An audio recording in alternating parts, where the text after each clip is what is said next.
All right. So, what would be the theme of today's session? Okay. So, आज का जो session है थोड़ा सा मैंने इस तरीके से ड्राफ्ट किया है कि आप लोग को अच्छा भी लगे, समझ में भी आए और साथ के साथ एक इंटरेक्टिव रहे और थोड़ा सा स्टोरी टेलिंग की फॉर्म में रहे, है ना? ताकि यहाँ पे जो भी आप सीखें वो इस तरह से हो कि हर कोई समझ सके, चाहे वो किसी भी बैकग्राउंड से हो, इसको साइंस के बारे में कुछ नॉलेज हो या फिर वो किसी भी बैकग्राउंड से हो, तो एटलीस्ट वो ये चीज़ें अपनी लाइफ में समझ के अप्लाई कर सके। सो जैसे कि हमारा सेशन है डायबिटीज़, तो मैंने डी से रिलेटेड मैंने क्या-क्या चीज़ें हैं जो हम फोकस करेंगे। फर्स्ट दोस्ती, दोस्ती किससे? खाने से। कितने लोग यहाँ पे जो खाने के को अपना जीवन का सबसे पहला जन्मसिद्ध अधिकार समझते हैं? समझना भी चाहिए, कोई दिक्कत नहीं है। आए हैं तो खाएँगे, पिएँगे। रविंद्र जी तो अभी भी खा रहे हैं शायद। ओके। सेकंड दुश्मनी। बहुत से लोग हैं जो आज शायद डायबिटीज़ से ऑलरेडी पीड़ित है और शायद उनके लिए अभी कुछ ऐसे फ्रूट्स फ्रूट्स या खाने की कुछ ऐसी आइटम है जो अभी एक दुश्मन बन चुकी है ना?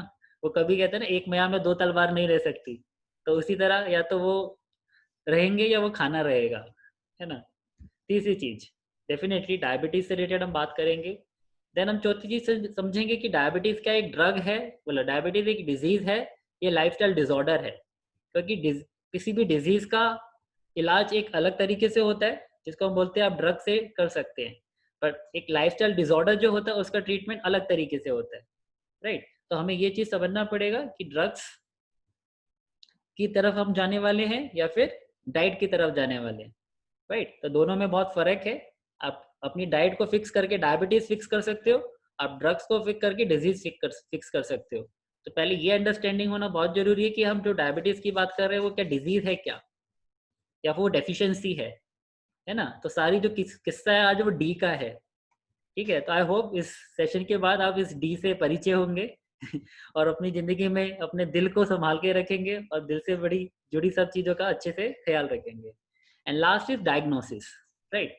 अगर सही टाइम पे सही चीज़ का डायग्नोसिस होगा, तो आप हमेशा एक बढ़िया तरीके से ज़िंदगी जी सकेंगे, correct?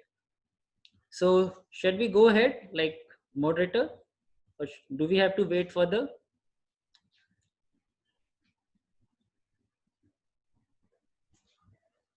I think we should continue because people otherwise may not join later. Okay. All right. So सबसे पहले हमें समझना है कि why do we find diabetes in every household, right? क्योंकि ये सवाल मुझे बहुत बार खुद से सताता था कि ऐसा क्या हो रहा है कि भाई अभी इतनी डायबिटीज़ के केसेज़ या इतनी परेशानी बढ़ती जा रही है, क्योंकि मैं आज से अगर 20, 30, 40 साल पहले देखता हूँ तो इसका नामो-निशान ही नहीं था, है ना? तो देखा जाए तो गलती कहाँ हो रही है? What is going wrong? तो मैं यहाँ पे किसी से पूछना चाहूँगा आप सभी से, आपको क्या लगता है कि कहाँ गड़बड़ हो रही है? व्हाई इज़ इट लाइक कि वी आर हैविंग डायबिटीज़ का एक तरह से महामारी टाइप का फैलता जा रहा है? Anybody who would like to answer? उनको क्यों लगता है कि डायबिटीज़ इतना परेशानी जो अभी रिसेंटली लाइट लाइट में आ रही है, किस वजह से?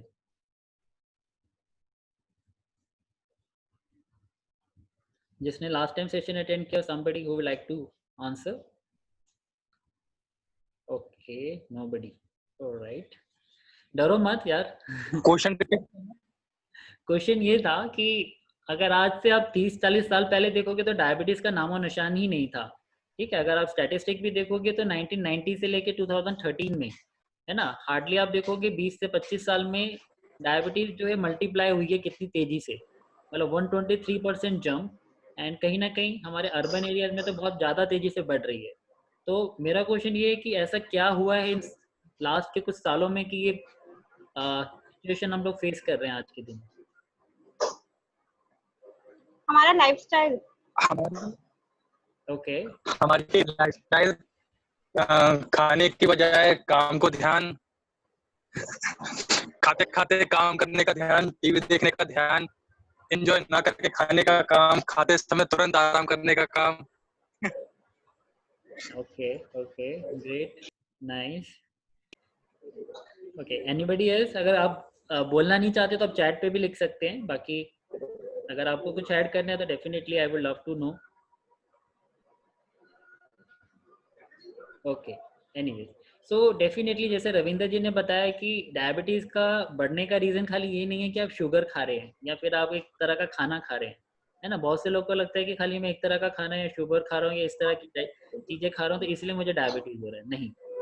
अगर आप देखेंगे हमारा जो खान-पान है, हमारा लाइफ़स्टाइल है, वो बहुत ज़्यादा चेंज हुआ है पिछले 20 से 30 साल में। शहरीकरण हुआ है ना? हम जो खाना खाते हैं, शायद वो खाना आज की डेट में उतना न्यूट्रिशियस वैल्यू भी कैरी नहीं करता। क्यों?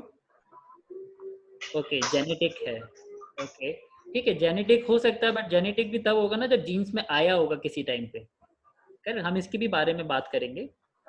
तो ऐसा क्या बदला है जिस वजह से प्रॉब्लम हो रही है, तो मैं क्विकली उसके बारे में बात करता हूँ। पहली चीज़ जो है वो है हमारा खान-पीन। हमारा खान-पीन जो है अभी जैसे-जैसे हम लाइफ़स्टाइल बढ़ता जा रहा है या शहर की तरफ जाते जा रहे हैं, हम खाना घर से खाना जो खाया करते थे या फ्रेश खाना खाया करते थे वो बहुत अभी कम होता जा रहा है ना? That is one reason. Then second reason क्या है कि जो खाना हम लोग खाते भी हैं घर पे बहुत सी बार वो एडल्ट्रेटेड होता है, पेस्टिसाइड्स होता है, प्रिजर्वेटिव होता है। तो कहीं न कहीं वो खाना हमारे शरीर को जो फ़ायदा करना चाहिए वो फ़ायदा नहीं कर पाता, बिकॉज़ पॉपुलेशन इतनी ज़्यादा हो गई है। तीसरी चीज़, हम अभी इतना एनवायरनमेंट जो है हमारा या सन एक्सपोज़र, पॉल्यूशन, इतनी वजह से हम लोग स्ट्रेस लाइफ़स्टाइल में जी रहे हैं। इन सभी वजह से क्या होता है, हमारे खाना अगर अच्छा से बॉडी में पहुँच भी जाता है तो वो एब्ज़ॉर्ब नहीं हो पाता, राइट? एंड कहीं न कहीं हमारा लाइफ़स्टाइल भी इतना सेडेंटरी हो गया है कि हम खाना खाते हैं तो अच्छे से एन्जॉय नहीं कर पाते। इस सभी वजह से जो देखा जाए कि डायबिटीज़ बोलो या ओबेसिटी बोलो वो बहुत तेज़ी से बढ़ रहा है। नेक्स्ट, सो अभी कैसे पता चलेगा कि हाउ डू आई नो कि मैं कितना डायबिटीज़ के रिस्क पे हूँ या मुझे डायबिटीज़ का खतरा है? चाहे आप उम्र आपकी हो 20 साल या उम्र आपकी 10 साल या आपकी उम्र हो 40 साल। ऐसे बहुत से केसेस देखे गए हैं जहाँ पे पैदा हुए बच्चे को ही 3 साल के या 6 महीने के बच्चों को भी डायबिटीज़ हुआ है या होता है। उसको हम बोलते हैं टाइप 1 डायबिटीज़, राइट? और टाइप 2 डायबिटीज़ हम बोलते हैं उनको। टाइप 1 डायबिटीज़ में क्या होता है कि बॉडी में इंसुलिन ही नहीं बना पाता है पैनक्रियाज़।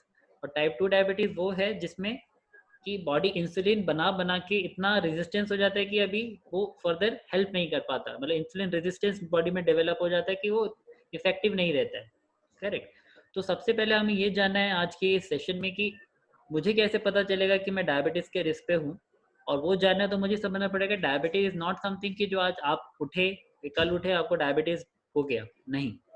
ठीक है? डायबिटीज़ होने के लिए सालों लग जाते हैं, तो उसकी शुरुआत कहाँ से होती है और क्या रीज़न है जिसकी वजह से ये होता है? अगर आपने वो समझ लिया, तो शायद आप इस चीज़ का भी आंसर कर पाएँगे कि डायबिटीज़ रिवर्सिबल है कि नहीं। क्योंकि बहुत से लोग मुझे बोलते हैं कि भैया वो 15 साल से डायबिटीज़ है, 10 साल से है, तो क्या वो ठीक हो सकता है क्या? मेरे इंसुलिन चल रहे हैं, इतनी मेडिसिन्स चल रही हैं, है ना? तो उसी सब के बारे में आज हम बात करेंगे, राइट? तो सबसे पहले हमें बात करनी है फंक्शन एंड इंसुलिन के बारे में। तो कितने लोग हैं जो इंसुलिन के बारे में जिन्होंने सुना है या जानते हैं?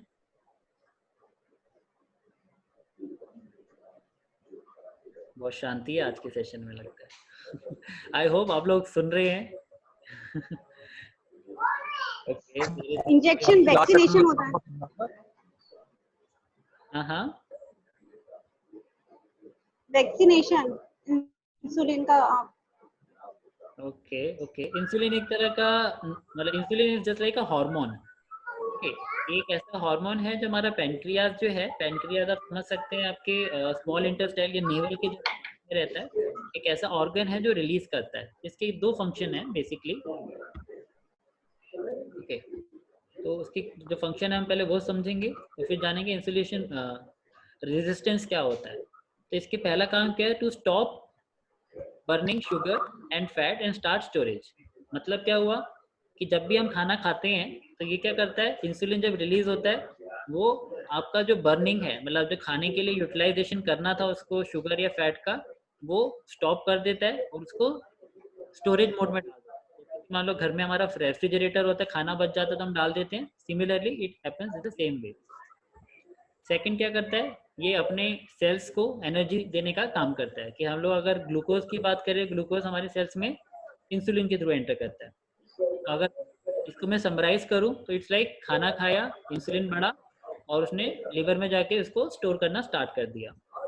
और एक बार लिवर में वो शुगर जाना स्टार्ट हुआ तो वो किस में कन्वर्ट हो जाता है, फैट के फॉर्म में। तो इसलिए आप देखेंगे सबसे ज़्यादा फैटी लिवर का प्रॉब्लम बहुत ज़्यादा देखा जाता है जिन लोगों को डायबिटीज़ की इनिशियल स्टेज में वो होते हैं।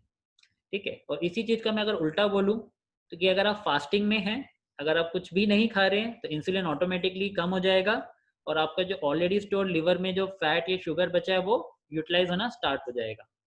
तो एक तरह से देखा जाए तो हमारा एक्सेस फैट जो है, जो किसकी फॉर्म में स्टोर होता है, ट्राइग्लिसराइड्स की फॉर्म में, या अगर आपने अभी लिपिड प्रोफाइल अगर अभी कभी टेस्ट कराया हो तो हम बोलते हैं ना कोलेस्ट्रॉल है मेरा, बैड कोलेस्ट्रॉल, जिसको हम बोलते हैं एलडीएल या VLDL, very low density lipoprotein. तो होता क्या है कि हमारे लिवर में ऑलरेडी बहुत सारा फैट जो है वो स्टोर हो जाना स्टार्ट होता है। कब होता है? पहले हमारी बॉडी क्या ट्राई करती है कि भाई जितना भी फैट है हम लोग को एक फैट सेल में जाके बॉडी में कहीं पे डिपॉजिट करने का। बट जब पूरे फैट सेल हमारे बॉडी के भरने स्टार्ट हो जाते हैं, है ना, क्योंकि हम लोग अगर आप बात करेंगे कि आपका जो बेली फैट है वो बेली फैट आपका डाइटरी फैट नहीं है। जो डाइटरी फैट जो होता है वो हमारे बेली के अराउंड स्टोर नहीं होता है। डेफिनेटली वो फैट आपका स्टोर होगा बॉडी में, बट जो बेली के पास वाला जो फैट होता है that is not your dietary fat, right. वो एडिपोज फैट सेल अलग से एक स्टोरेज है जहाँ पे एक तरह से वेयर हाउस आप समझ सकते हो, ये स्टोर हाउस है, जैसे घर में एक स्टोर रूम होता है वैसे स्टोर रूम में जाके स्टोर हो जाता है। तो कभी भी हमारे ग्लाइकोजन के रिजर्व फुल होते हैं तो इंसुलिन क्या करता है, उसको एलडीएल में कन्वर्ट कर देता है।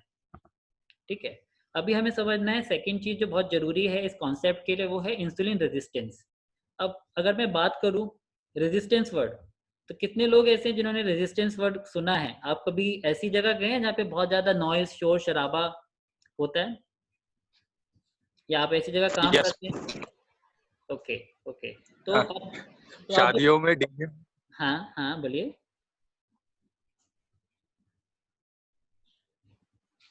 शादियों में डीजे में रेजिस्टेंस बहुत होता है, वॉइस का मतलब अजीब सा लगने लगता है।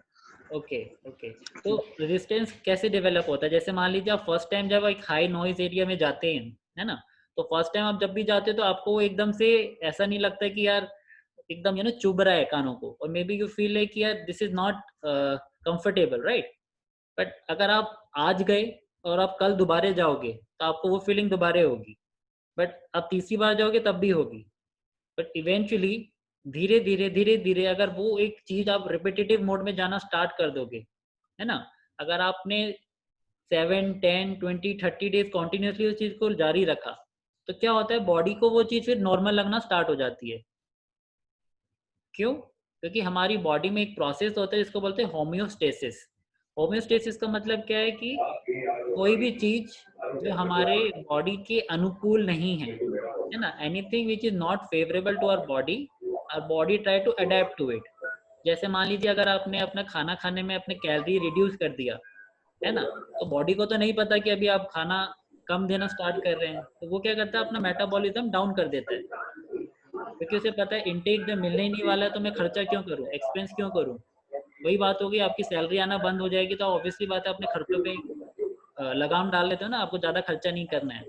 तो उसी तरह अगर आपकी बॉडी के साथ कुछ भी ऐसी चीज़ हो रही है जो उसको नहीं पसंद, बट आप ज़बरदस्ती उसको करोगे लॉन्ग पीरियड ऑफ टाइम तक, तो डेफिनेटली वो रेजिस्टेंस एक डेवलप हो जाता है ना, बिकॉज बॉडी को सर्वाइव करना तो उसको उससे जीना पड़ेगा, राइट। तो रेजिस्टेंस किन दो चीज़ों पे डिपेंड करता है, एक तो जो आपका एक्सपोजर है, करेक्ट, एक्सपोजर जो है वो एक एबनॉर्मल वैल्यू से हाई होता है तब, और दूसरी कंडीशन क्या है कि जो उसकी ड्यूरेशन है, that duration should be high enough.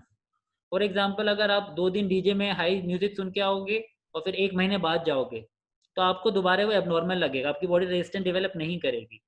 Resistance develop कब होता है, जब वो एक कॉन्टिन्यूटी में चीज होती है एक एबनॉर्मल लेवल से हाई, है ना, तभी वो एक रेजिस्टेंस आप वर्ड आप यूज कर सकते हो, क्योंकि बॉडी को अभी पता चल गया कि ये तो कॉन्टिन्यूसली होने ही वाला है ना।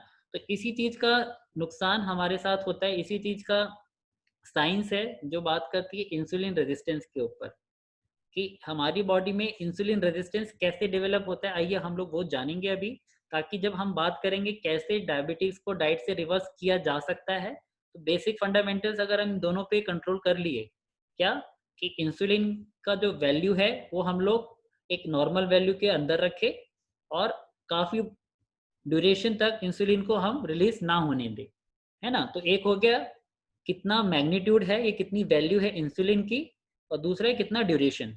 ठीक है, तो दो वैल्यू काम करेगी, एक तो टाइम ड्यूरेशन और दूसरा कि कौन सी ऐसी चीज़ है जो इंसुलिन को रिलीज करती है। करेक्ट। तो अगर आपको समझना है तो ये एक छोटा सा मैं आपको समझाना चाहूँगा जल्दी से, ठीक है? अगर नहीं समझ में आता तो कोई दिक्कत नहीं है, ठीक है? जस्ट एक ये छोटा सा तरीका है समझने का कि आपकी बॉडी में कैसे डेवलप होता है इंसुलिन रेजिस्टेंस, ठीक है? तो हम लोग अगर देखेंगे इसको तो मैं आपको एक सेकंड, करेक्ट। तो इस पर्टिकुलर केस में जैसे मान लीजिए अब यहाँ से साइकिल स्टार्ट होती है, इसमें हम बोले फ्रक्टोज, ठीक है? तो डायबिटीज डेवलप होने का सबसे बड़ा जो कारण है अगर न्यूट्रिशन पर्सपेक्टिव से देखें वो है फ्रक्टोज, जो कि विलन है, जो दुश्मन है हमारा, है ना? तो फ्रक्टोज किस में प्रेजेंट होता है? फ्रक्टोज देखा जाए तो जितने भी प्रोसेस्ड फूड हैं, जिसमें आप देखोगे कुछ भी शुगरी फूड हम लोग बाहर से जो खाते हैं पैकेट की फॉर्म में आता है, उसमें फ्रक्टोज का बहुत ज़्यादा यूज़ किया जाता है, बिकॉज वो शेल्फ लाइफ बढ़ा देता है और आपको टेस्ट ऐड करता है।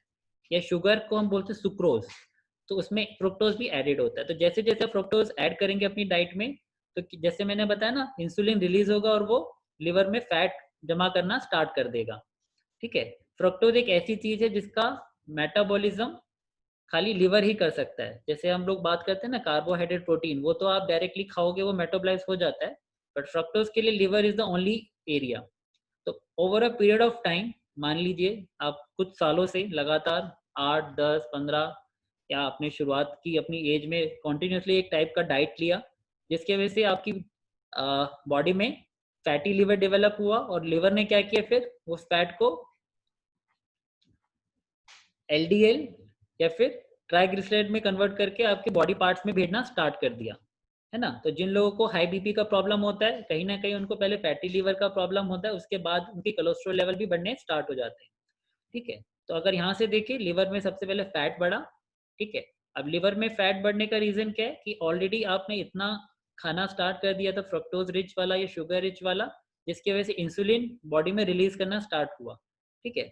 अभी क्या है, आपने कॉन्टिन्यूसली खाना खाते रहे, आपने मल्टीपल मील्स लिए, है ना, जिसकी वजह से इंसुलिन स्पाइक मारता रहा और वो जो पैटर्न है वो कॉन्टिन्यूसली काफ़ी टाइम तक चलता रहा आपकी लाइफ में। तो प्रोलॉन्ग और कंटिन्यूस हाई इंसुलिन से क्या हुआ आपको, फिर यहाँ पे आप देख पा रहे होंगे जैसे दो प्रॉब्लम आती है जिसको हम बोलते हैं ओबेसिटी या हाइपरटेंशन। हाइपरटेंशन हम बोलते हैं बीपी के लिए, और ओबेसिटी, तो जो लोग कॉन्टिन्यूसली हाई इंटेक करते हैं ऐसे फूड का जो शुगर रिलीज करता है एंड मतलब खाने के बीच में उनका मतलब ईटिंग आवर्स बहुत ज़्यादा रहता है, मतलब बहुत फ्रीक्वेंटली खाते रहते हैं, तो उस केस में आपकी ये दो प्रॉब्लम आ जाती है, ठीक है? अगर ये चीज़ और लॉन्ग टाइम तक चलती रही तो फिर क्या होगा, लिवर सारा जितना भी रिजर्व है, मतलब लिवर एक तरह से समझ लीजिए आपका रेफ्रिजरेटर है, वो ओवरफ्लो हो रहा है अभी, जितना उसमें डालना था ठूस दिया आपने, ठीक है?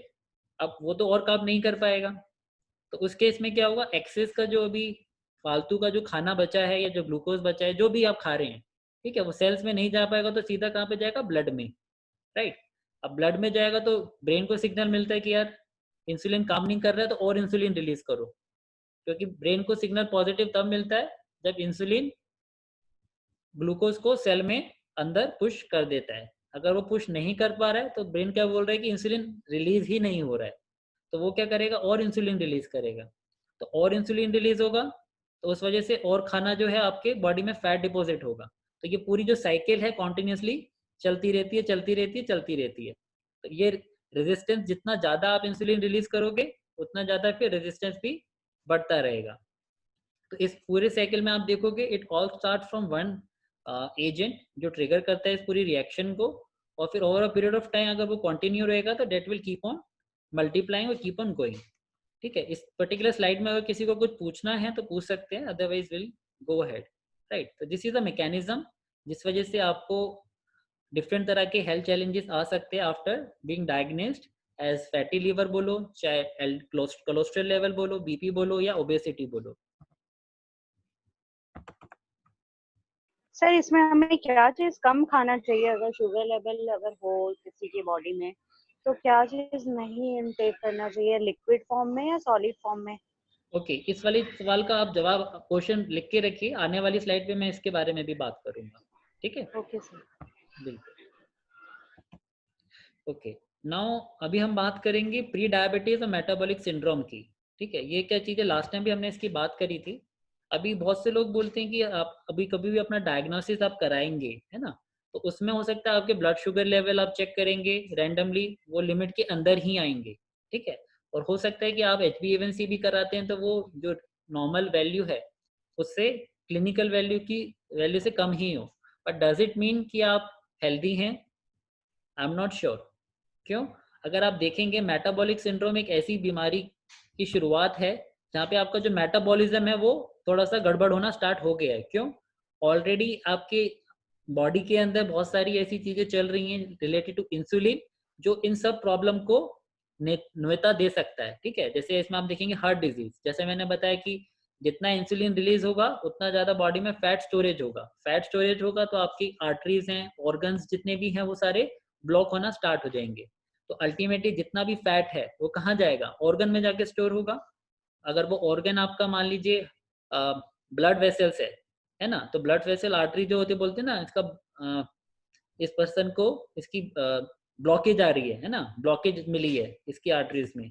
या फिर मान लीजिए आपकी ब्लड वेसल्स जो आपकी ब्रेन को ब्लड सप्लाई करती है वो वाली वेसल में अगर प्लाक जमा हो गया, फैट जमा हो गया, तो आपको ब्रेन स्ट्रोक भी हो सकता है ना। जैसे आप देखेंगे डिमेंशिया, डिमेंशिया उसी की बड़ी बीमारी है जिसमें आपका याद नहीं रहता आपको चीजें, आप सोचने समझने की क्षमता भूल जाते हो, ठीक है। हाइपरटेंशन ऑब्वियसली आप जानते हैं, अगर किसी भी नाली में या किसी भी पाइप में अगर कोई कचरा आ जाता है तो उसका ऑलरेडी प्रेशर बढ़ जाता है। तो उसी तरह अगर आपकी वेन्स में या आर्टरीज में जहाँ पे पूरा ब्लड का फ्लो हो रहा है उसमें कुछ भी अगर अटक जाएगा तो आपकी प्रॉब्लम और ज़्यादा एग्रेवेट हो जाएगी।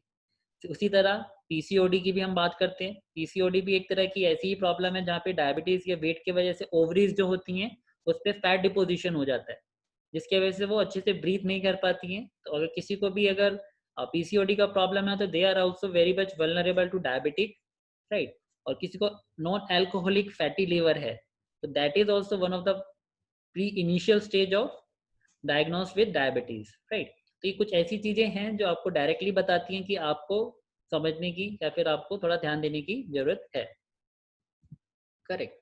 सो अगर आप देख पा रहे होंगे इधर,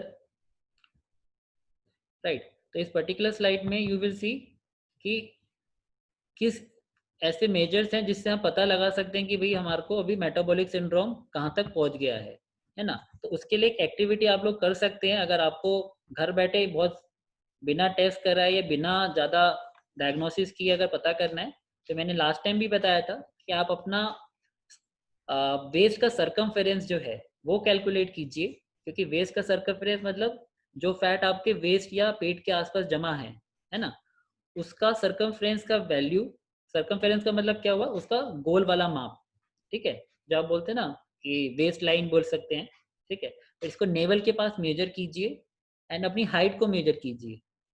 अगर आपकी हाइट को आप हाफ करते हैं, मान लीजिए आपकी हाइट अगर 160 तो हाफ करके आता है 80, और अगर आप अपना सरकमफेरेंस पेट का मेजर करते हैं वेस्ट का, वो आता है 82, मतलब हाफ से ज़्यादा, तो मतलब आप प्री डायबिटिक स्टेज की तरफ बढ़ रहे हैं। तो बहुत ही इजी तरीका है जिससे आप डायग्नोस कर सकते हैं अपने आप को कि आप आज कितने पानी में हैं, कितने आप प्रॉब्लमेटिक सिचुएशन की तरफ बढ़ रहे हैं। और साथ ही साथ यहाँ पे कुछ ऐसे पैरामीटर्स भी मेंशन किए गए हैं, अगर आप डायग्नोस्टिक रिपोर्ट आपके पास है जिसमें लिपिड प्रोफाइल आप चेक कर सकते हैं, ठीक है। ट्राइग्लिसराइड और अच्छे हाई डेंसिटी लिपोप्रोटीन की आप वैल्यू को कंपेयर करें तो आप आइडिया लगा सकते हैं। बट मोटा मोटी आप देखेंगे जो लोग ओबेसिटी हैं, जिनको ओबेस लाइन पे जो पहुंच चुके हैं, they are more than 80% chances of they getting diabetic in next 5 years। तो इसीलिए आपको अपना वेट बहुत ही सोच समझ के मेंटेन करने की जरूरत है, करेक्ट। सो एक छोटा सा ये रोड मैप है, अगर आप डायबिटिक के लिए टेस्ट कराना चाहते हैं तो HbA1c एक हम बोलते हैं टेस्ट है जो आपके लास्ट 3 महीने का शुगर लेवल बताता है। तो इसमें 5.8 से 6.5 के बीच में अगर आपकी वैल्यू है, यहाँ पे मिसप्रिंट है 5.8, तो आपको प्री डायबिटिक होने के चांसेस हैं और आपको अनदर कुछ टेस्ट कराने की जरूरत है जिसमें लिपिड प्रोफाइल और हीमोग्लोबिन, ठीक है। बट अगर ये 6.5 से ज़्यादा है तो कंफर्म है कि ऑलरेडी इंसुलिन रेजिस्टेंस बहुत बढ़ चुका है आपकी बॉडी में, और अभी ग्लूकोज जो है वो ब्लड में फ्लोट करना स्टार्ट कर रहा है। तो अभी क्वेश्चन आता है कि ये सब तो ठीक है, समझ में आ भी गया कि ये डायबिटीज़ है या डायबिटिक का प्रॉब्लम, बट इसका अभी क्या सोल्यूशन क्या है? क्या मेडिसिन लेने से मुझे डायबिटीज़ से ट्रीटमेंट मिल सकता है? क्या I can get rid of my problem by taking right medicine? तो यहाँ पे कितने लोग हैं अभी सेशन में, मैं जानना चाहूँगा अगर कोई है जिसके घर में या वो खुद डायबिटीज से मतलब प्रॉब्लम फेस कर रहा है या किसी को जानता है जो डायबिटीज के से सफ़र कर रहे हैं। ओके, अभिषेक ने हाथ रेज किया है। ओके ओके ओके अभिषेक, तो आप बताना चाहेंगे कि आपके पर्सनल एक्सपीरियंस में कौन फेस कर रहे हैं डायबिटीज, आप या आपके फैमिली में? Hello, hi, Abhishek here. हाँ अभिषेक बोलिए। या मेरी मम्मी को डायबिटीज है। She is having diabetes from last 8 years। Okay okay, तो तो अभिषेक एक उनके यहाँ फैमिली बैकग्राउंड में था, so I think that might be the reason she also got that. Okay okay, तो उनकी अभी ट्रीटमेंट के लिए क्या चल रहा है Abhishek? She is having some medicine. Should I tell you the medicines also? नहीं नहीं, वो तो ठीक है, वो मैं आई अंडरस्टैंड कि मेडिसिन मतलब इंसुलिन चल रही है या ओरल मेडिसिन चल रही है? अभी तक ओरल मेडिसिन ही है। Okay okay, and that oral medicine जो है वो 8 साल से कंटिन्यू चल रही है? हाँ। ओके ओके, और मेडिसिन नहीं ली, कभी ऐसा हुआ उन्होंने मेडिसिन ना लिया और उसका कुछ फिर रिजल्ट उनको दिखा हो उसका प्रॉब्लम? नहीं, ऐसा कभी रिस्क तो लिया नहीं हम लोगों ने। We haven't tried that. Okay okay, तो आज आपको ये जानना बहुत जरूरी है, जितना भी मैंने अभी तक आपको बताया कि इसमें diabetes is not a disease, right? इस चीज को हम समझने की कोशिश कीजिए। Diabetes type 2 is not a disease. Disease के लिए ड्रग्स बने हैं, ड्रग्स मतलब एज इन मेडिसिन बनी हैं, but when it comes to a deficiency और when it comes to lifestyle disorder, right, तो ये चीज आप समझ लीजिए, ये एक लाइफस्टाइल का किया गया एक षड्यंत्र है जिसमें हम फंसते जा रहे हैं, है ना? तो उससे बाहर निकलना है तो क्या करना पड़ेगा? You have to fix your diet, fix your lifestyle, right? So ठीक है, जो लोग या बहुत सी चीजें हम जो कर रहे हैं मेडिसिन से रिलेटेड, तो उसका क्या तरीका सही है क्या, उसके बारे में जस्ट क्विकली हम जानेंगे। तो कन्वेंशनल ट्रीटमेंट्स क्या है, वो क्या हमारी प्रॉब्लम को और ज़्यादा बढ़ा देती हैं एक्चुअल में। बहुत से लोग ये सुन के थोड़े से शॉक होंगे, अचंभित होंगे। तो इसी चीज़ को समझने के लिए मैं दोबारा आपसे बात करना चाहूँगा। अभिषेक, तो आपकी मदर की ट्रीटमेंट जब से चल रही है तो उनको क्या डायबिटीज़ के बाद कोई ब्लड बीपी की या किसी और चीज़ की प्रॉब्लम आई है क्या? नहीं, अब तक तो नहीं आया, बीपी का इशू नहीं है। ओके, तो मतलब डायबिटीज़ के बाद उनको अभी तक और किसी चीज़ की प्रॉब्लम नहीं आई? नहीं। ओके, तो उनकी मेडिसिन जो है वो भी कांस्टेंट रही है या फिर वो भी बढ़ी हैं किसी चीज को लेके, जैसे बोलते हैं? नहीं, वो चेंज होते रही है और अभी डोज काफी बढ़ गया है। ओके, डोज बढ़ती गई है बट मेडिसिन का नंबर चेंज नहीं हुआ है।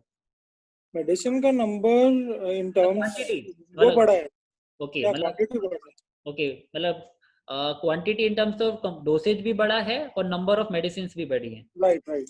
ऑलराइट, सो अभी ये चीज को जानना जरूरी है कि अगर हम लोग के पास डायरेक्ट सॉल्यूशन डायबिटीज का था तो मेडिसिन बढ़ाने की क्या जरूरत थी, right? Why we have to increase the number of medicine? अगर डायरेक्टली जैसे हम बोलते हैं टीबी होता है, टाइफाइड होता है, तो आप लेते हो एक हफ्ता 10 दिन में सब ठीक हो जाता है, राइट? राइट। नॉट लाइक कि क्रॉनिक चलता जा रहा है चलता जा रहा है, तो कहीं ना कहीं कुछ तो गड़बड़ है। करेक्ट, गड़बड़ कहाँ है? एक तो हमारे पास सही नॉलेज नहीं है एंड अवेयरनेस नहीं है, तो हमें कई बार लगता है कि that treatment is the right treatment for us, but we need to understand what's going wrong there, and today I will try to understand and make you understand कि क्या डिफरेंस है, कहाँ आपको समझने की जरूरत है। सबसे पहली चीज, जो ब्लड ग्लूकोज है वो आपका मेडिसिन से हो सकता है बिल्कुल सही हो जाए, ठीक है? आपका जो रिपोर्ट्स है उसमें शुगर लेवल एकदम बढ़िया से तरीके से कम आ जाए, है ना? तो सबसे पहला इंस्टेंट हम लोग क्या कहते हैं, ब्लड शुगर लेवल चेक कर लो, पता चल जाएगा डायबिटीज है कि नहीं। बट कहीं ना कहीं वो एक तरह का क्या नकाब है, ठीक है? तो आपका शुगर लेवल हो सकता है कम हो जाए बट डायबिटीज में गेट वर्स। वो कैसे होता है उसके बारे में जानेंगे। मेडिकेशन क्या करता है, आपके ब्लड ग्लूकोज को ब्लड से निकाल के क्या करता है, सेल्स में ठूस देता है, राइट? सेल्स में ठूस देना मतलब जैसे मैंने बात की थी अभी कुछ टाइम पहले कि इंसुलिन जो रिलीज होता जा रहा है होता जा रहा है, वो अभी सेल्स में नहीं जा पा रहा है ना? वो कहाँ पे है, ब्लड में ओवरफ्लो हो रहा है। तो मेडिसिन क्या करती है, वो ओवरफ्लो ग्लूकोज को कैसे भी करके सेल्स में पुश करने का काम करती है कि भैया मेरे को ब्लड में नहीं चाहिए, ठीक है? तो वो एक तरह से हो सकता है कि आप जब भी डॉक्टर के पास जाओ आपको लगे कि भाई हमारा प्रॉब्लम सॉल्व हो गया है, बट कहीं ना कहीं वो एक तरह की ऐसा अल्यूजन है, मिसकंसेप्शन है, बिकॉज बहुत से केसेस हैं ऐसे, बहुत से स्टैटिस्टिक्स हैं वो बोलते हैं कि डायबिटिक पेशेंट जितने भी हैं over a period of time कोई भी मेडिकेशन ऐसी नहीं है जो उनके हार्ट से प्रॉब्लम या किडनी से रिलेटेड प्रॉब्लम का एक परमानेंट सॉल्यूशन दे पाएगी। करेक्ट। नेक्स्ट इज प्रॉब्लम हो क्या रहा है, मतलब हाउ काम चल क्या रहा है उधर। अल्टीमेटली जैसे मैंने लास्ट टाइम भी बताया था, अगर आप लोग में से रहे होंगे कि वो क्या करता है, बाहर बाहर से साफ करने का काम करता है। जैसे मान लीजिए आपके घर में कुछ गंदगी है या गार्बेज है और आपको क्लीनिंग करनी है, तो एक तरीका तो क्या, वो गार्बेज को, टॉक्सिन्स को आप अपने घर से निकाल के बाहर डंप कर दे। और दूसरा तरीका क्या है कि आप अपने घर में ही कुछ ऐसे स्पॉट्स आपने आइडेंटिफाई कर रखे हैं कि जो विजिबल नहीं है किसी को भी, बट आप वहाँ पे अगर डंप कर दोगे तो भी आपको बाहर से सब एकदम मस्त लगेगा, एकदम बढ़िया लगेगा। जैसे कि मान लो आपने कबर्ड में डाल दिया या कहीं ऐसी चीज़ है जो विजिबल नहीं है, मतलब बाहर से देखने में लगेगा एकदम टिप टॉप है, राइट। और बट एग्जैक्टली देखा जाए तो that garbage and that toxin is still there, right?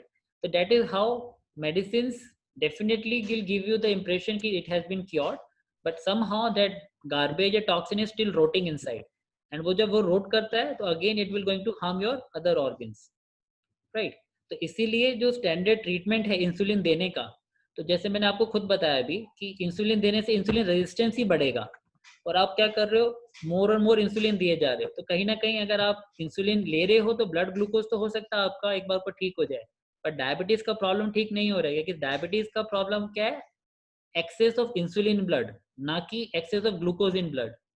हम ट्रीट किसको कर रहे हैं, excess of glucose in blood, उसको कंडीशन बोलते हैं हाइपोग्लाइसीमिया। और जो इंसुलिन का प्रॉब्लम है वो किस वजह से है, हाइपर इंसुलिनेमिया। ठीक है, दोनों चीजों में फर्क है। तो हम आगे बढ़ेंगे क्विकली और जानेंगे कि हम लोग को क्या करने की जरूरत है, राइट। तो नेक्स्ट क्वेश्चन आता है, एक सेकेंड, कि ठीक है मेरे ब्लड ग्लूकोज लेवल कंट्रोल में, तो मुझे क्या डरने की जरूरत है क्या, राइट। जैसे मैंने अभी ऑलरेडी आपको बताया भी था।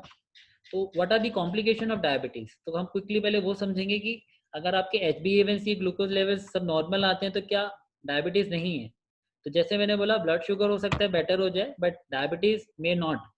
अगर आप देखोगे तो बहुत से ऐसे केसेस में देखा गया, even I will be talking about it quickly, कि आपका जो ब्लड का ग्लूकोज है वो कहीं ना कहीं जा रहा है, किडनी में जाता है तो किडनी फेलियर होता है, अगर आपके वो आंखों में वेसल्स में जाता है तो ग्लूकोमा ब्लाइंडनेस होता है, आपके फीट की नर्व्स में जाता है तो डायबिटिक फीट हो जाता है, ब्रेन की नर्व्स में जाता है ब्रेन स्ट्रोक हो जाता है। तो इसी तरह से आपकी जो स्टैंडर्ड मेडिकेशन है they may not prevent the progression of the failure because they are not dumping the toxic out. तो मतलब क्या है फिर उसका, राइट। तो आप देख सकते हैं जैसे कि there has been lot of failures kidneys की, अगर आप बात करोगे किडनीज की बीमारियों की बात करोगे तो आप देख सकते हो कि उनका जो फिल्ट्रेशन रेट है, किडनी की जो एफिशिएंसी है, वो बहुत तेजी से डायबिटिक पेशेंट के केसेस में बहुत ज़्यादा मतलब वल्नरेबल है, बहुत ज़्यादा प्रॉब्लमेटिक है। 1 करोड़ से भी ज़्यादा केसेस हैं जहाँ पे मतलब किडनी प्रॉब्लम्स फेस किए गए हैं आफ्टर डायग्नोस विद डायबिटीज या after having the symptoms of hypertension, right. जैसे हमने बात भी करी थी क्या क्या चीज़ें आती हैं। तो अगर आपको ऑलरेडी डायबिटीज़ है तो मेरा रिकमेंडेशन होगा कि आप हर 3 से 6 महीने में अपने किडनीज का भी चेकअप कराते रहिए, बिकॉज ये ऐसी चीज़ है जिसको बोलते हैं अ साइलेंट किलर। ठीक है, साइलेंट किलर का मतलब क्या है, आपको पता भी नहीं चलेगा कि प्रॉब्लम वहाँ पे है, और जब वो हो जाएगी तो वो it might be too late, right. तो इसीलिए हम बोलते हैं कि ड्रग जो आप लेते हो या मेडिसिन जो लेते हो वो किसी चीज़ की एक बार गड़बड़ हो जाने के बाद लेते हो। और जो चीज़ हम लोग बात करें डायग्नोसिस या प्रिवेंशन की बात करते हैं, डाइट की बात करते हैं, दैट इज समथिंग जो किसी चीज़ के एक फेलियर होने से पहले की गई चीज़ को बात करेंगे। ठीक है, इसी तरह अगर आंखों की बात की जाए तो diabetic retinopathy is one of the major cause, जहाँ पे आंखों की जो वेसल्स हैं, है ना, वो वेसल्स जो होती हैं एकदम क्लॉक हो जाती हैं, प्लैक जमा हो जाता है, नई वेसल्स फॉर्मेशन होती है।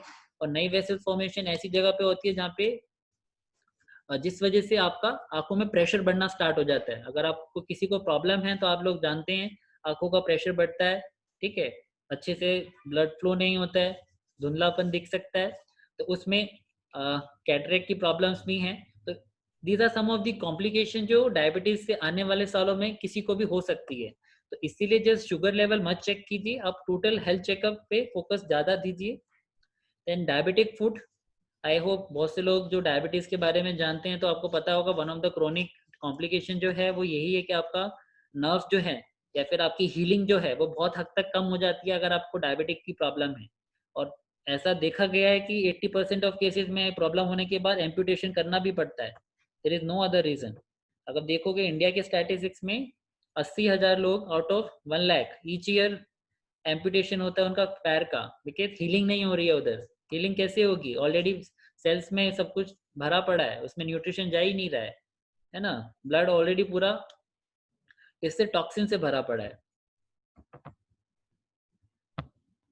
नेक्स्ट, आई गेस ये तो सभी लोग जानते हैं कि हमारी ब्लॉकेजेस हो जाती हैं आर्टरीज की। ये नॉर्मल आर्टरी है, ठीक है। आप देखेंगे यहाँ पे पूरा सब नॉर्मल है, किसी तरह का कुछ एट्रिशन नहीं है, किसी तरह की ब्लॉकेज नहीं है ना। यहाँ पे कुछ रोकने के लिए नहीं है, बट यहाँ पे आप देखेंगे तो already there is a plaque deposition. तो ऑब्वियसली बात है जो फ्लो होगा वो बहुत कम होता चला जाएगा, और एक बार ऐसी सिचुएशन आएगी कि एकदम नैरो हो जाएगा कि आपके हार्ट को ब्लड मिलना कम हो जाएगा। तो वो हार्ट अटैक वाले प्रॉब्लम या हाई बीपी वाले प्रॉब्लम, पेन होना वाला हार्ट में, तो all those things start happening, right. So I guess this is the question which everybody must be looking at कि इज डायबिटीज रिवर्सिबल। तो यहाँ पे जितने लोग हैं, कितने लोगों को लगता है कि इसका जवाब हाँ है, और कितने लोग हैं जिसको लगता है इसका जवाब ना है? come on guys, quick. Reversible, okay. Next, Priya ji, okay. Abhishek, Suchi ji, sir reversible. Okay. Sadhana ji, Virendra ji, Sheetal ji, reversible, okay, perfect. So जितने रिस्पॉन्स अभी आप सबने बताए, definitely it's reversible, right. But reversible होता तो है, बट स्टिल हम लोग देखते हैं ऐसे केसेस जहाँ पे 10 साल, 15 साल, 8 साल, मतलब लॉन्ग ड्यूरेशन के लिए people are still affected by it, right. तो ऐसा क्यों होता है? और मेरी मेडिसिन बढ़ जाती है ना। Just a second. तो how to get rid of it? So देखा जाए, diabetes is totally reversible and preventable without medicine, right. तो इसके 3 सिद्धांत हैं, वो 3 सिद्धांत उसी पे काम करते हैं जिसकी मैंने बात करी थी इंसुलिन रेजिस्टेंस के टॉपिक को समझाते समय। वो इसलिए समझाना पड़ा था क्योंकि अभी हम जब बात करेंगे सॉल्यूशन की, तो जो सॉल्यूशन है वो उसी पे साइंस पे फोकस्ड है कि जैसे मैंने आपको बताया था फ्रक्टोज से स्टार्टिंग होती है ना। तो सबसे पहले जो सॉल्यूशन है उसका वही है कि अपनी खाने में शुगर या फ्रक्टोज को खत्म किया जाए। फ्रक्टोज क्या है? एक तरह का सिरप है, ये बहुत सारे जो हमारे फ्रूट्स हैं उसमें भी पाया जाता है, मतलब ये एक स्वीटनेस प्रोवाइड करने का काम करता है, ठीक है। तो अगर आप देखेंगे आपको सारे प्रोसेस फूड में ये सबसे ज्यादा देखने को मिलता है। आपको डायरेक्टली फ्रक्टोज नाम से नहीं मिलेगा, सेक्रेइन नाम से मिलेगा, मतलब बहुत सारे कंपाउंड्स हैं जिसके नाम से आप न्यूट्रिशन लेबल्स भी देखेंगे, मिल जाएगा। जैसे आप केचप यूज करते हैं फॉर एग्जांपल खाने में, सॉसेज यूज करते हैं, कॉर्नफ्लेक्स यूज करते हैं, कई सारे स्पाइस के मिक्सेस आप मसाले या रेडीमेड लाते हैं, है ना। तो उसमें भी आप देखोगे शुगर कहीं ना कहीं मिलेगा आपको। तो that is nothing but the fructose, right. तो इसी वजह से, और इवन ड्राइड फ्रूट अगर आप देखेंगे, आपके रेजिन्स जो हैं या क्रैनबेरीज जो हैं, even though those are very helpful for antioxidant purpose, बट कहीं ना कहीं अगर वो चीज आप फ्रक्टोज के पर्सपेक्टिव से देखो, they can be really harmful, right. तो सबसे पहले मुझे क्या करना है, I have to decrease the fructose intake, ताकि इंसुलिन का जो रेजिस्टेंस है, इंसुलिन जो रिलीज होना वो ना हो। सेकंड क्या करना है मुझे, I have to reduce refined carb and enjoy natural fats, right. तो बहुत से लोग सोचते हैं कि फैट खाने से मैं मोटा हो जाऊंगा, और है ना।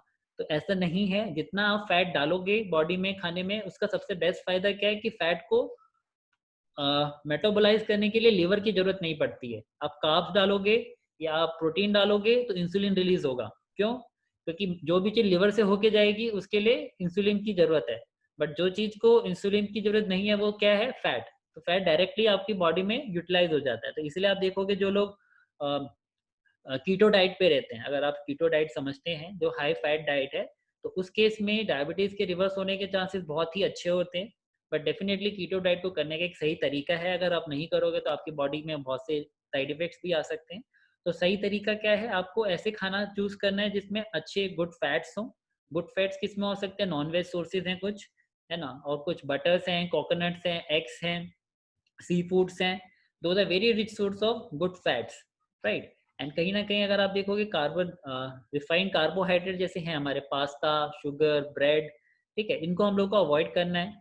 फिर देन हम लोग को फाइबर रिच चीज़ें ज़्यादा खानी है। फाइबर क्या करता है, अगेन जैसे मैंने बात की थी, इंसुलिन का लेवल को मुझे कम रखना है, तो फाइबर क्या करता है, इंसुलिन का जो वैल्यू है उसको एक नॉर्मल वैल्यू से कम रखेगा, कभी भी वो स्पाइक नहीं जाने देगा। तो अगर मैंने स्पाइक नहीं जाने दिया तो मेरी बॉडी का रेजिस्टेंस जो है वो कम होना स्टार्ट हो जाएगा। तो इसीलिए fibre is very helpful.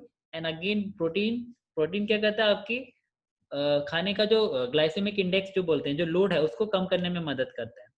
And जो तीसरी चीज़ है जो बहुत ही ज़्यादा इफेक्टिव है, जिसकी वजह से मुझे ऑलमोस्ट हर केस में पॉजिटिव रिजल्ट देखने को मिले हैं, that is something which many of you might be knowing, अगर if you are listening this webinar or listening to me, I have always talk about intermittent fasting, right. जैसे मैंने बात किया था, खाना खाओगे तो इंसुलिन रिलीज होगा और फैट स्टोर होगा, खाना नहीं खाओगे तो ऑलरेडी जो स्टोर्ड टॉक्सिन है या ऑलरेडी स्टोर्ड खाना जो आपकी बॉडी में वो रिलीज होना स्टार्ट होगा, राइट। तो आपको अगर ऑलरेडी रिजर्व स्टोर को यूज करना है तो क्या करने की जरूरत है, आपको रेजिस्टेंस एंड एरोबिक ट्रेनिंग करनी है, ठीक है। और ऑलरेडी शुगर को बर्न करने के लिए देर आर मल्टीपल स्ट्रेटेजीज जिसमें हम बात करते हैं 24 hour fasting, 30 hour fasting, 36 hours of fasting, right. But again वो फास्टिंग जो करनी है वो एक बहुत ही तरीके से प्रोफेशनल के अंडर करनी है। अगर आप ऑलरेडी डायबिटीज हैं तो आपको अपने मेडिकेशन को एडजस्ट करना पड़ता है उस फास्टिंग के टाइम पे, नहीं तो आपको बहुत सारे साइड इफेक्ट्स भी हो सकते हैं। तो definitely you need to ensure that you are taking this therapy और this program under a professional, right, because that definitely will affect your blood glucose and insulin levels, right। तो सुचि जी आपने question पूछा था अभी, राइट, कि आपको क्या खाना चाहिए क्या नहीं खाना चाहिए, करेक्ट। सुचि जी हैं क्या कॉल पे, नहीं निकल गए, ओके ठीक है, हम आगे बढ़ते हैं। ओके सो जैसे कुछ लोगों के मेरे पास पहले भी क्वेश्चन आए थे कि my parents have been diabetic for more than 10 years 15 years, तो क्या उनके केस में भी अभी कुछ किया जा सकता है क्या। तो इसको समझाने के लिए एक जस्ट मैं एक टेस्टिमनी शेयर करूंगा, एक सेकेंड। मतलब ऐसे केस जहाँ पे 20-25 साल पुरानी डायबिटीज भी मतलब रिवर्स की जा सकी है।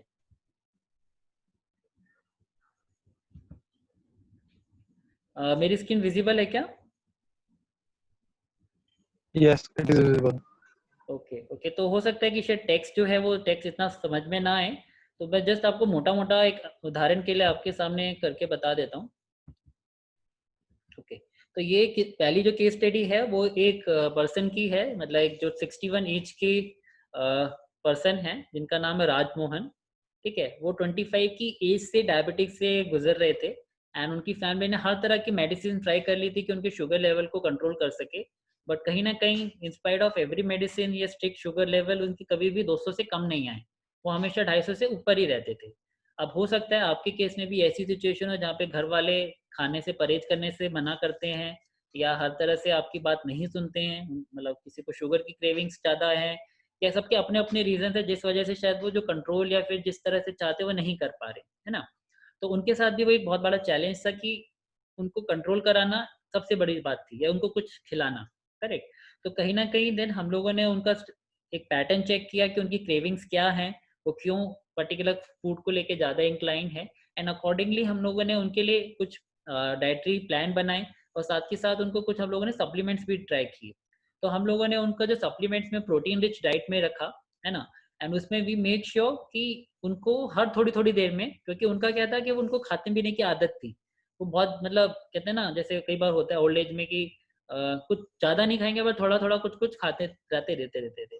तो हम लोगों ने क्या इंश्योर किया कि जब भी वो खाना खाए उसके थोड़े दिन बाद हम उसमें कुछ प्रोटीन पाउडर या प्रोटीन से रिलेटेड चीज़ उनकी डाइट में ऐड करें, कुछ फाइबर ऐड करें। क्यों?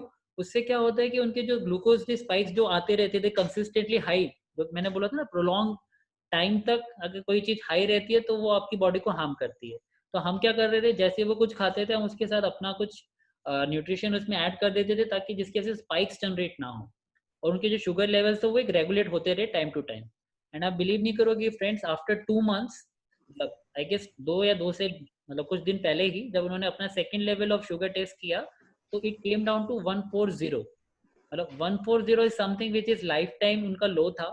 आप मतलब यकीन नहीं करेंगे 25 साल की उम्र से जिसको मतलब शुगर का या डायबिटीज का प्रॉब्लम है और उनका एकदम से वो मतलब 250 से हमेशा जिसका ज़्यादा रहा वो हमेशा एकदम से मतलब 150 से लो आ जाए, तो definitely that was a big surprise for them, है ना। तो कहीं ना कहीं अगेन ये पूरी जो केस स्टडी है वो यही मतलब बताती है कि अगर सही डाइट या सही कंट्रोल या सही तरीके से सामने वाले की लाइफस्टाइल को स्टडी किया जाए, मैं हमेशा ये बोलता हूँ कि it's not only about the diet but it's the lifestyle. क्योंकि हो सकता है कुछ चीज़ें मैं आपको रिकमेंड करता हूँ कि कोई रिकमेंड कर रहा हो आपके लाइफस्टाइल में फिट नहीं बैठ रही है, तो एज अ न्यूट्रिशनिस्ट और as a counsellor I need to make sure कि आपको मैं जो रिकमेंड करूँ that should fit into your lifestyle so that you can follow it, right. तो ये केस स्टडी थी जहाँ पे 61 एज की पर्सन जो ऑलरेडी 25 ईयर से ज़्यादा स्ट्रगल कर रहे थे, he could break down his diabetes from more than 250 to less than 140, right?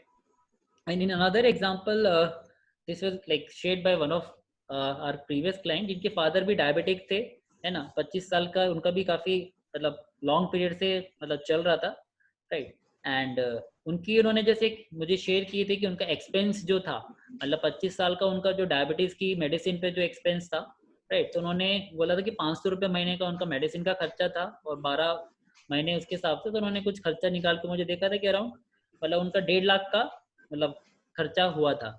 And हमने उनको 2 महीने का जो बता सब्सक्रिप्शन दिया है, 2 महीने का हम लोगों ने उनके साथ शेयर किए, तो रफली उनका मतलब 5,000 के आसपास का खर्चा हुआ होगा।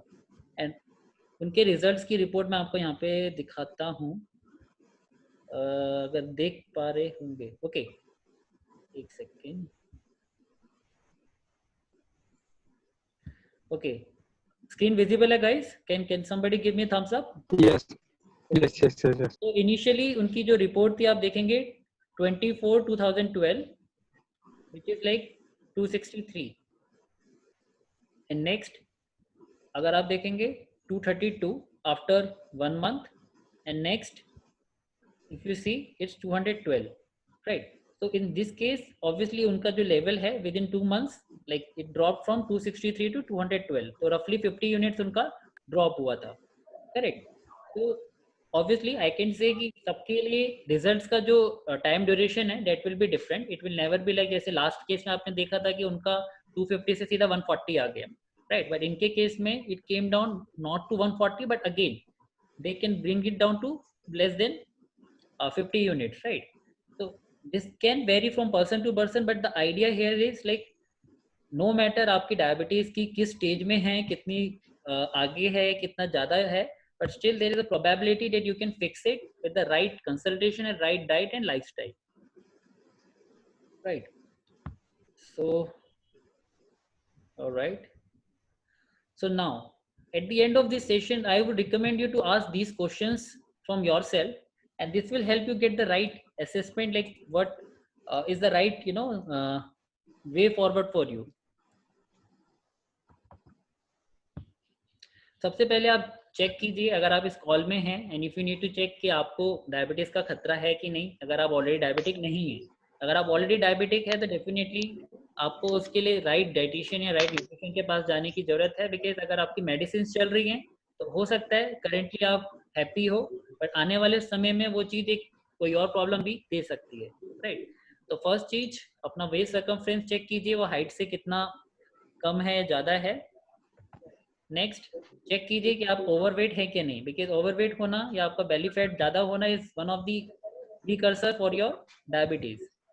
Have develop some symptoms of fatty liver, अगर आपने रिसेंटली लिवर फंक्शन टेस्ट कराया या फिर आपको एनर्जी बहुत डाउन लगती है, खाना खाने के बाद आप थके थके से फील करते हो, या आपके स्किन की प्रॉब्लम्स कुछ है, या फिर आपको विटामिन डी की डेफिशिएंसी है, या विटामिन B12 की डेफिशिएंसी कॉन्टिन्यूसली हो रहती है आपको, या हीमोग्लोबिन आपका कम रहता है, राइट, या आपको खाने के बाद ऐसा अनकंफर्टेबल से फील होता है, डाइजेशन सही से फील नहीं होता है, राइट। तो वो सभी रीजन की वजह से भी आपको चेक करने की जरूरत है कि इट कैन बी प्रॉब्लमेटिक और there might be some deficiency. Then बहुत से लोग क्या करते हैं, चीज़ों को इग्नोर कर देते हैं, है ना, फर्क नहीं पड़ता, ठीक है, जब कुछ होगा तब देख लेंगे, है ना। तो अल्टीमेटली मुझे उनसे बस यही चीज़ एक रिक्वेस्ट करनी है कि आप जो बाद में देखेंगे ना उसमें आप नहीं देखोगे, आपकी पूरी फैमिली भी इन्वॉल्व होती है ना। जो चीज़ आप सेव कर रहे हो टाइम मनी आज, शायद वो कल आपको मल्टीफोल्ड में ब्याज के साथ देना पड़ता है, तो 2 ही चीज़ें मैं बोलता हूँ, या तो आप लिव शॉर्ट और डाई लॉन्ग। मतलब अगर 60 इयर्स की लाइफ है तो 20 इयर्स 25 इयर्स आप अच्छे से अपनी मर्जी से खा पी के रहो 30 इयर्स तक, एंड आने वाले 30-40 साल फिर इस तरह से जियो कि भाई बहुत कंट्रोल्ड वे में रहना पड़ेगा, मेडिसिन लेनी पड़ेगी, ये करो नहीं वो मत करो। और अदर वे अराउंड कि आप आज से कुछ कॉन्शियसली एफर्ट्स लो, ताकि आने वाले कल में आप अपना एक ऐसा बना सको कि जहाँ पे आप even if you are 60, your body says man you are still 40, you are still 25, right. And I have seen myself those cases जहाँ पे आप देख के बता नहीं सकते पर्सन की एज कितनी है। And I have shared some testimonies on my WhatsApp status also regarding how anti-aging really works if you focus on these areas. Then you need to check कि आपका आज का न्यूट्रिशन इनफ है क्या, आप सही चीज खा रहे हो, आपका न्यूट्रिशन बैलेंस है क्या। क्योंकि बहुत बार मैंने बात किया प्रोटीन की डेफिशिएंसी 80% लोगों में है। बोला जाता है 1 ग्राम पर बॉडी 1 kg ऑफ वेट आपको चाहिए, आप ले रहे हैं क्या, और जो ले रहे हैं वो क्या सही तरीके से एब्जॉर्ब हो रहा है क्या, है ना। आप फ्रूट्स एंड वेजिटेबल डेली लेते हैं क्या, आपकी डाइट में सही तरह के गुड ऑयल्स हैं क्या, फैट्स हैं क्या। अगर नहीं है तो फ्रेंड होलिस्टिक हेल्थ के पर्सपेक्टिव से आगे चल के वो आपको प्रॉब्लम डेफिनेटली दे सकता है। देन एम आई लैकिंग समवेयर, जैसे मैंने बात की विटामिन डी, या फिर लेडीज के केस में हीमोग्लोबिन की कमी होती है, कैल्शियम की कमी बहुत ज़्यादा होती है, जेंट्स के केस में कोलेस्ट्रॉल लेवल्स काफ़ी देखे जाते हैं। और if you have some family history of any disease then also you need to be very cautious, right. Because family में अगर किसी को है then there is a very probability कि आपको भी वो आने वाले टाइम में हो सकती है। तो you need to be very thorough with your diagnosis कि where your blood sugar levels are, right. And lastly जैसे मैंने बोला कि आप किसको पसंद करते हैं, अगर डिजीज है तो ड्रग्स के पास जाइए, बट अगर डिसऑर्डर है तो डाइट के पास जाइए। Because you need to understand कि आप किस पे डिपेंडेंट रहना चाहते हैं, क्या मेडिसिन पे आप पूरी जिंदगी निर्भर रहना चाहेंगे क्या। So here we come to the end of this session, and just last slide there for the summary part, right? And this summary says very, this is something which I really feel from inside कि अगर आपको अपना metabolic syndrome हो या diabetes के symptoms हो या आने वाले टाइम में कुछ प्रॉब्लम्स हैं, ठीक है, अगर उसको आपको एड्रेस करना है, and I believe you should, otherwise आने वाले टाइम में अगर आपको पता हो इवन आज की डेट में भी कोविड के केसेस में जिनको सबसे ज़्यादा स्ट्राइक कर रहे हैं, ऐसे 60 to 70% केसेस ऐसे हैं जिनमें उनके ब्लड शुगर लेवल्स या डायबिटिक के पेशेंट्स हैं, है ना। तो आप समझ सकते हैं कि डायबिटीज़ जैसी चीज़ का होना एक तरह से टॉक्सिन से एक तरह की बीमारी है जो ऑलरेडी आपकी बॉडी में है। अगर उसको एड्रेस नहीं किया गया तो आगे आने वाले टाइम में वो कहीं पे भी किसी भी तरह से आपको हैम्पर कर सकती है। और जो चीज़ जितनी जल्दी सही हो जाए उतना ज़्यादा, मतलब सही टाइम पे रिवर्स हो जाए उतना ही अच्छा है, उतनी एनर्जी टाइम मनी एफर्ट कम लगता है। तो आप इस सेशन के बाद क्या करना चाहिए, मेरी तरफ से जो मेरा रिकमेंडेशन रहेगा, आप पहले फिगर आउट कीजिए कि आप मेटाबॉलिक सिंड्रोम में कहाँ पे हैं। मेटाबॉलिक सिंड्रोम के लिए मैंने बताए थे 2 टेस्ट हैं, आप HbA1c का टेस्ट करा सकते हैं, उसके बाद लिपिड प्रोफाइल टेस्ट करा सकते हैं, और जो मैंने सर्कमफेरेंस वाली बात करी वो चीज़ें चेक कर सकते हैं, ठीक है। एंड देन ऑब्वियसली अगर किसी पर्सन ने आपको यहाँ इनवाइट किया है या फिर आप डायरेक्टली मेरे इन्विटेशन से आए हैं तो डेफिनेटली गेट इन टच, है ना। Based on your health assessment you will be able to we will be able to suggest your customised diet plan. Because इस पूरे सेशन में शायद पॉसिबल नहीं है कि किसी एक पर्सन के लिए कस्टमाइज चीज़ें मैं शेयर कर सकूँ, because I need to understand in and out about the person life style, क्योंकि एक सोल्यूशन शायद सबके लिए वर्क ना करे। And always remember friends, you just don't wake up one day and have diabetes or a CVD like cardiovascular disease. It is the results of years and years of poor habits altogether, right? So am I audible? Yes, Vaibhav, you are audible. Okay.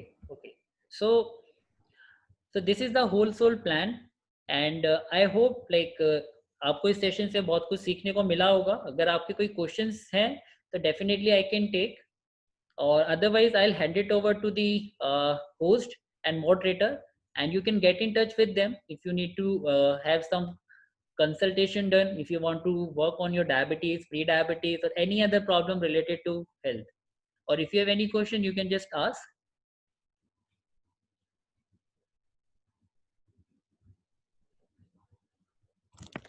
Okay, so if there is no question then I hand it over to the host.